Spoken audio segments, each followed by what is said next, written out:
I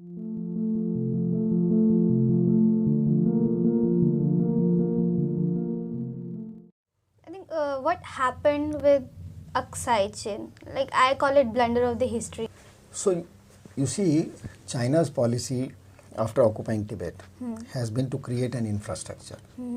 And that is why the very first thing they did was constructed roads inside Tibet. And over the last 70 years, they have built 90,000 plus kilometer of roads which can carry their army, their ammunition, their tanks to any part, right up to our borders. And from Ladakh to Himachal and then Uttarakhand, and now they are coming into Nepal, and then Bhutan, and area between Nepal and Bhutan, and up to Arunachal. They have constructed road, 4,000 kilometer road all along their border, which connects every army post, against India. And India made a policy not to construct roads. I'll tell you, I was a correspondent of India Today in 1992. When after, there used to be between Tibet and India, there used to be border trade, which was barter trade or otherwise small trade. Yeah. So after China attacked India in 1962, this trade was closed. So Okay. all villages across the border of India, they lost their business. The populations transferred to, you will find many of them working in Delhi dhabas or offices or schools or universities, but they left their homes. So we vacated our borders. China in 92, when I went to cover in 92 the border trade between India and China, so-called China, was opened on that Tibet, Nepal, India, Lipulekh point. India Today sent me to cover it. Other reporters, I was told, didn't want to go because they had to walk. Everybody had assignment already, and moreover, one needed to walk one full day to reach the border. So I took the challenge. I said, okay, I'll do. I had to walk 8 days from Dharchula, Thanidar, to the border, to that point. 8 days it took me to reach there. And while I was walking through horrible wet stretch, very difficult, I found Indian army people also walking along with me with their khachars, with their mules, loaded mules. I asked them, why don't you have a road up to this point? They said, please ask the government. They don't want to create a road. I came back to Dharchula after covering that. Then I met, the local army cantonment or officers. They invited me for a, normally when somebody goes to top border, a journalist like, they normally invite for dinner and also they take feedback. So I asked the officers, sir, what are you doing? Your army has to walk all the distance. Why don't you have roads? So then they told me, sir, the central government has decided we will not construct roads. If we construct roads and connect our border posts, China will walk into India by using those roads. Can you imagine such a resigned attitude of our policy planners? Shameful. They will not construct road to the border to protect, to help their own army, afraid of China. And China has constructed 4,000 kilometer and every post is tangentially, connected to Lhasa. They take no time in bringing their tanks to our borders, and will take a long time. So luckily in last 6 years, rather the process had started in Dr. Manmohan Singh's time. It started, but it has become feverish now, and the current government has connected almost every post through a good road. So this Chinese attack on Galwan was a proof of the irritation of Chinese that India is constructing roads. So this is how we have handled our the safety of our nation. I think we have to change this approach. And China has been throughout building villages, constructing villages. China is using demography, population, as a colonial tool. They have brought in millions of Han Chinese from China to Tibet, into Xinjiang also, and created cities for them, not villages. But in Arunachal, it's a remote area, Himalayan area.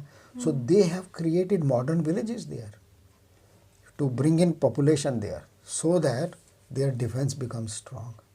And in India, you go to villages like Kuti, on the top of this above Dharchula. I have visited so many villages, Gunji, Garbeang, and so many villages. You go and I was shocked to see that doors were closed for last many years. People had walked out, and the grass was growing right up to the roof, out just in front of the door. You can imagine what has happened to our villages. We have people living in the front villages, frontier areas are our first defense. True. India has ignored our first defense line by not doing any development in that area, not giving roads to them, and that is why they don't have much education, no employment. That is young people, boys and girls from all these villages, Himalayan villages, they have come to areas like Delhi, Kolkata, and everywhere. So we have lost that, the first line of defense.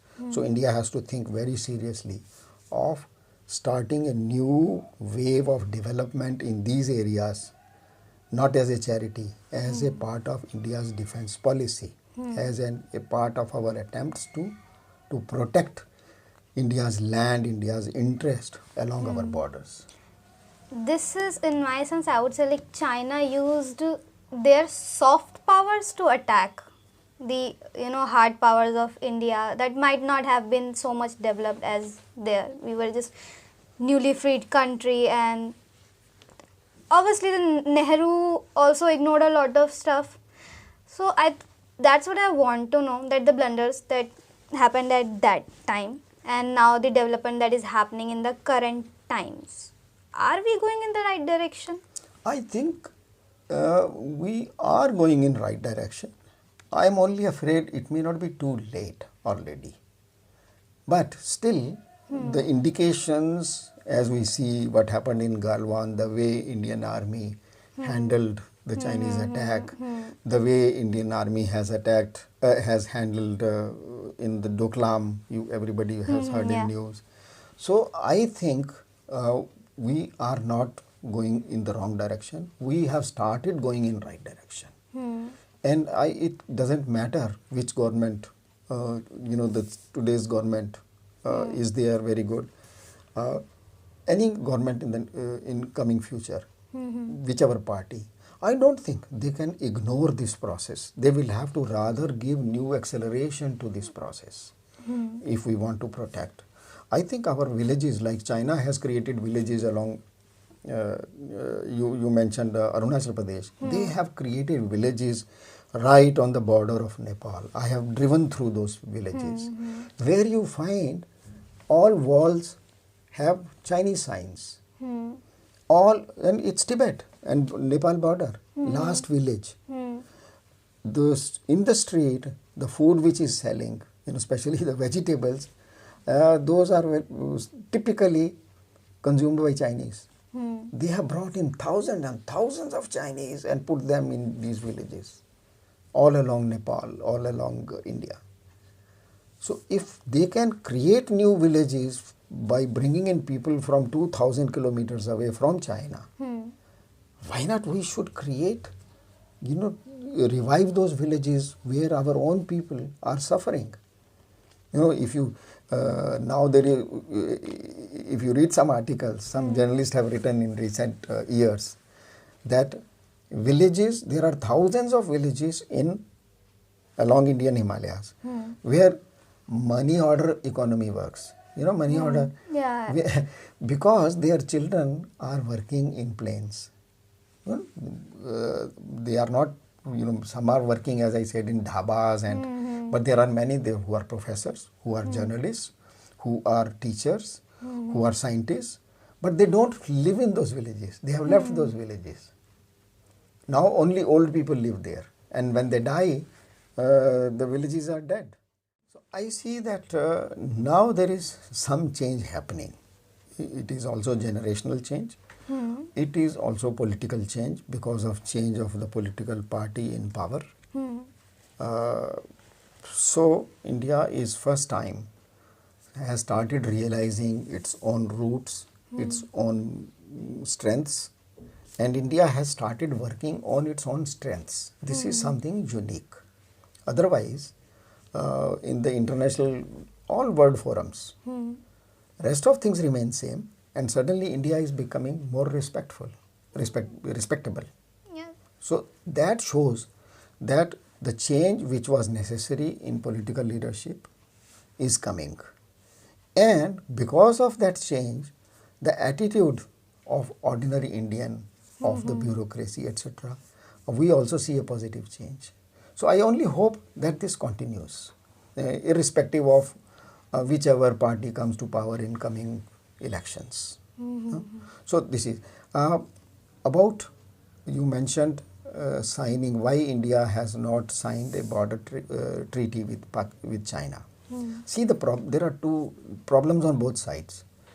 China has a policy that they will not raise a border issue till the day they are in a power to overwhelm it, when they dominate, where they can say, okay, talks or no talks, it's ours.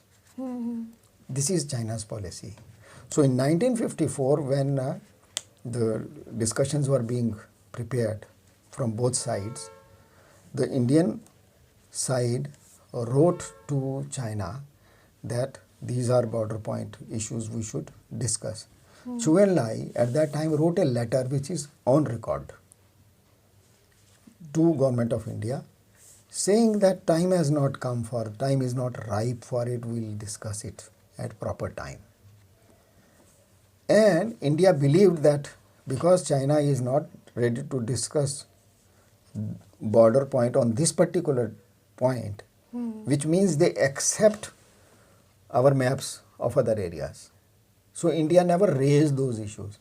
Whereas later, China made it very clear, when we say the time is not ripe, it means because we are not in a dominating position today to dictate you that this is the border we want.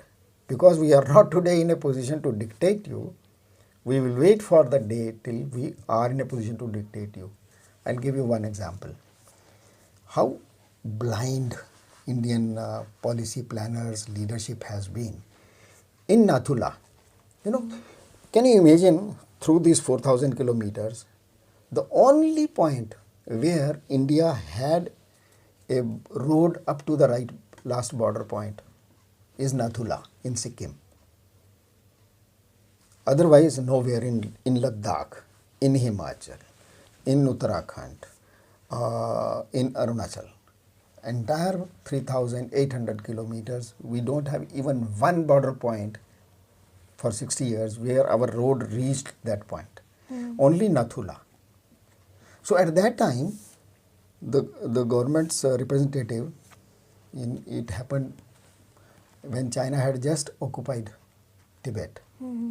Then Indian political officer in Sikkim was independent at that time. Yeah, it came to India later. In 1975. So at that time, Appa Pant, who was political officer of India in Sikkim, he was sent to Tibet. So he went through Nathula. Up to Nathula, the road was there, and then some distance he had to walk. And then Chinese were building road, further. And when Chinese took him I think he stayed there a few months, 2 months or so. And Chinese told him, by the time you come back, this road will be complete. And really, by the time he came back, the road Chinese had completed up to India, the Sikkim border. And do you know what was India doing? The Indian government was supplying rice to the Chinese army on the other side who were building roads for their upkeeping. It's on record. So this is the kind of foreign policy we have practiced all, first 60 years. Then how can we expect China will respect us? So China never raised a border issue unless they were in a position of, dominating it. When India raised Aksai Chin area, Nehruji told China, Aksai Chin belongs to us. Why? How come you say it is yours? So then he was simply told, okay, you go there and see. We have a road through it. We have all development through it. So stop talking about it. So India did not know that China has occupied your area. China has constructed 1200 kilometer long road in your area. They have created villages there. And you didn't know it. You didn't want your army to even go for expedition to check it. They were stopped by New Delhi to don't do this, something China will be unhappy. So I think if border issue is not settled, the reason is we were never serious about it. We never asserted our rights. We never created situations which would press China to come ahead and talk to us. We allowed China to create situation, to create infrastructure that they reach on our borders and dominate the scene, and then we start talking about. I think you said that China is trying to dominate India to the point that it can cover more area and claim it as its own. Isn't that why they have somewhat advantage backing up the coup in Myanmar? And they are also not happy with this, I think, practice in Navy that India had with Australia in the Indian Ocean. And it's, you showed something in your other videos, by points, how China is actually, slowly encircling India. So that is a issue of concern. But the world, again, just like with Tibet, I think the world is ignoring it. No, world ignored it as long as they were happy because their companies were minting money with China. And most of the companies in Europe, in America, even in Japan, Australia, their corporate houses were making billions of dollars by having trade with China. And in the process, they gave up their technology, modern technology to China. They transferred their manufacturing units from their own countries, from Japan, from, can you imagine Sony doing it? Can you imagine General Motors doing it? All these countries, their companies, they transferred their manufacturing units to China, gave them technology, gave them investment for it, and then gave their own their market for it. So that is why China has become so rich. You have created a Frankenstein and you are now suddenly discovering that you can't deal with it. So what you were referring to this exercise, naval exercises, is Quad. The organization of 4 countries, America, Japan, Australia and India, who are suddenly realizing that China has become a Frankenstein. China is going to dominate the Indo-Pacific region. It has also become a rogue in South China Sea, East China Sea. And now they are realizing that America is first time realizing its dominance is under threat. So it is now suddenly finding India as a friend, Australia as a friend, Japan as a friend. But India should welcome it because first time India's position is being recognized. India should take best advantage of it and join hands with these forces. And this Quad can work as a lever against China's hegemony, against China's belligerence. So Quad is a God-gifted opportunity for India to create some lever to hurt China.